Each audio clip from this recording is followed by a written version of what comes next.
ready to second gear. Tanggal ang gas, lubog ang clutch. Ganun na. Napansin mo yun, naugong pa rin. Kasi yung gas mo, hindi mo tinanggal nung nilubog yung clutch. Ano? Pag mag-shift tayo ng gear, bubuelo ko muna konti, gas, then tanggal ang gas, lubog ang clutch, saka pa lang, ano? Para hindi naugong yung makina mo. O, try natin. Pasok tayo ng third gear. Gas ka muna, gas. Dagdag ka ng gas. Dagdag mo gas mo. Dagdag pa. Then, tanggal ang gas. Go. Lubog ang clutch. Then, pasok. Okay, sumalikot pa yung manibela. Okay, pasok. Then, yan, ganun na. Naka third gear na ito. Yan.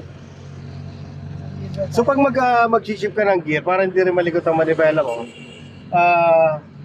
i-relax mo lang yung kaliwang kamay mo. No, i-relax mo lang. Tapos, i-timing mo muna pag mag-change ka ng gear. Yung parang nakadiretso yung sakyan mo. Bago kang mag-change ng gear, papracticein mo natin siya. Ha? Ayan, papracticein mo, lagay mo second gear. Go! Sige lang, kasi mabagal naman ikaw. O, release mo, dahan-dahan lang yung pag-release ng clutch. Okay. Then, gas. Yan. O, magda-third gear tayo, ha? Dagdag ka ng gas, o, relax lang. Then, tanggal ang gas. Then, labog ang ano. Dapat hindi nasayaw, ha? Okay, pasok ang third gear. Hindi na. Hindi nakapasok. Hindi nakabuelo. Isa pa, ha? Mamaya na. Relax. Okay? Buelo. Dagdag ka ng gas. Dagdag.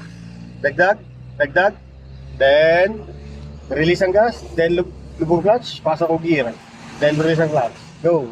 Then, gas. Ganun, ano? So, dapat i-relax muna. Kailangan tanggal muna ng gas, lubog ang clutch, pasok ang gear. Ano?